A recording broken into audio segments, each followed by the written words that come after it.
पाठ 1 भाषा और व्याकरण लैंग्वेज एंड ग्रामर। भाषा। मनुष्य जिज्ञासु है। उसके मन में हमेशा नए नए विचार उठते रहते हैं। वह किसी मुद्दे पर पहले सोचता है, फिर उसे भाषा के माध्यम से दूसरों तक पहुंचाता है। अतः अपने विचारों की अभिव्यक्ति एवं दूसरों की बात सुनने व समझने के लिए भाषा एक उत्कृष्ट साधन है। भाषा शब्द संस्कृत की भाष धातु से बना है, जिसका अर्थ है बोलना। भाषा उसे कहते हैं जो सार्थक शब्द समूह के रूप में उच्चारित हो एवं विचारों के आदान प्रदान में सहायक हो। विचारों का आदान प्रदान संकेतों के माध्यम से भी हो सकता है, लेकिन संकेतों में मन के सभी भाव या विचार प्रकट नहीं किए जा सकते। इसके लिए भाषा आवश्यक है और मानव मुख से उच्चारित ध्वनियां ही भाषा का आधार हैं। इससे स्पष्ट होता है कि भाषा ही वह साधन है जिसकी सहायता से मनुष्य अपने मन के भावों और विचारों को प्रकट करता है तथा दूसरों के मन के भावों और विचारों को समझता है। भाषा के रूप। भाषा के मूलतः 2 रूप प्रचलित हैं। भाषा 1 मौखिक भाषा, 2 लिखित भाषा। मौखिक भाषा जब हम बोलकर अपने विचार व्यक्त करते हैं तथा दूसरा व्यक्ति सुनकर समझता है तो भाषा के इस रूप को मौखिक भाषा कहते हैं। जैसे निखिल बोलकर अपने मित्र को कुछ बता रहा है तथा उसका मित्र सुनकर उसकी बात समझ रहा है। लिखित भाषा जब हम लिखकर अपने विचार व्यक्त करते हैं तथा दूसरा व्यक्ति पढ़कर समझता है तो भाषा के इस रूप को लिखित भाषा कहते हैं। जैसे पीयूष पत्र लिखकर अपनी बात बता रहा है और सीता पुस्तक पढ़कर दूसरों की बात समझ रही है। भाषा के लिखित रूप का महत्व। लिखित रूप भाषा का स्थायी रूप है, क्योंकि इसके माध्यम से हम अमूल्य विचारों को अधिक समय तक सुरक्षित रख सकते हैं। मौखिक भाषा को स्थायी रूप देने के लिए ही लिखित भाषा का विकास हुआ। भारतीय भाषाएं। भारत में अनेक भाषाएं बोली जाती हैं।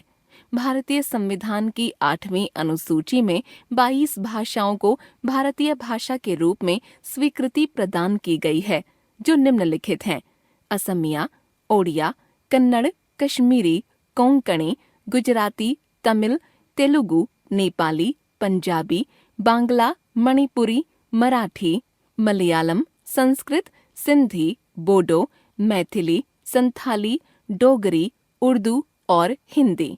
मातृभाषा बालक द्वारा अपनी माँ और परिवार से सीखी गई भाषा मातृभाषा कहलाती है। जैसे बंगाली परिवार में जन्मे बालक की मातृभाषा बांग्ला होगी। राष्ट्रभाषा या राजभाषा वह भाषा जो लगभग पूरे राष्ट्र में समान रूप से बोली और समझी जाती है, राष्ट्रभाषा कहलाती है। वहीं सरकारी कामकाज के लिए प्रयोग में आने वाली भाषा राजभाषा कहलाती है। 14 सितंबर 1949 को हिंदी भाषा को भारत संघ की राजभाषा के रूप में मान्यता प्रदान की गई है। भारत की राष्ट्रभाषा भी हिंदी कही जा सकती है। भारत के अधिकांश राज्यों उत्तर प्रदेश, उत्तराखंड, बिहार, झारखंड, मध्य प्रदेश, छत्तीसगढ़, राजस्थान, हिमाचल प्रदेश और दिल्ली तथा अंडमान निकोबार की राजभाषा भी हिंदी है। बोलचाल के रूप में हिंदी का प्रयोग लगभग पूरे देश में होता है। बोली बोली भाषा का क्षेत्रीय रूप है। बोली देश के किसी सीमित भाग में बोली जाती है। इसमें मुहावरे, लोकोक्तियों का प्रयोग ज्यादा किया जाता है। लोकगीत, लोक कथाएं आदि बोली के अंतर्गत आते हैं। भारत में लगभग 600 से अधिक बोलियां बोली जाती हैं।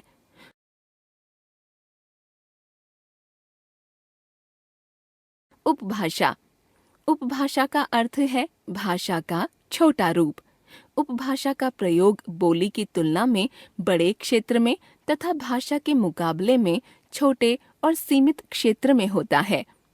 एक भाषा के अंतर्गत कई उपभाषाएं होती हैं तथा एक उपभाषा के अंतर्गत कई बोलियां होती हैं। लिपि भाषा कुछ ध्वनि समूहों से बनती है। प्रत्येक ध्वनि को लिखने के लिए एक चिन्ह निर्धारित होता है। इन्हीं ध्वनि चिन्हों को लिपि कहते हैं। कुछ प्रमुख भाषाएं और उनकी लिपियां।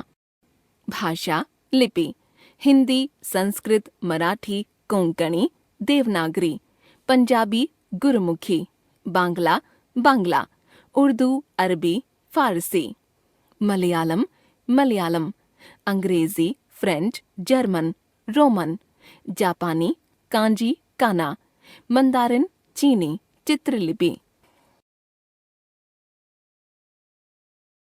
व्याकरण प्रत्येक भाषा की अपनी व्यवस्था होती है और उसके अपने नियम होते हैं।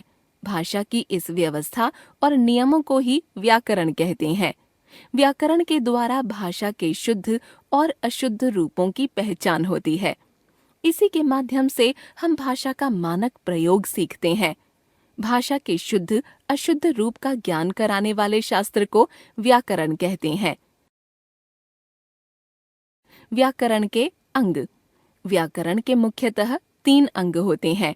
वर्ण विचार, इस अंग में वर्णों के स्वरूप, भेद एवं प्रकार आदि के बारे में विचार किया जाता है।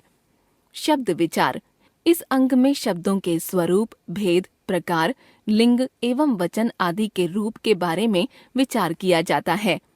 वाक्य विचार, इस अंग में वाक्य रचना, वाक्य भेद, विराम चिन्ह आदि के बारे में विचार किया जाता है। हम जान गए भाषा और व्याकरण। विचारों एवं भावों के आदान प्रदान का माध्यम भाषा। भाषा के 2 रूप, एक मौखिक, 2 लिखित। भाषा का क्षेत्रीय रूप बोली। हिंदी भारत की राजभाषा। ध्वनियों को लिखने के लिए निर्धारित चिन्ह लिपि। भाषा के शुद्ध अशुद्ध रूप का ज्ञान कराने वाला शास्त्र व्याकरण।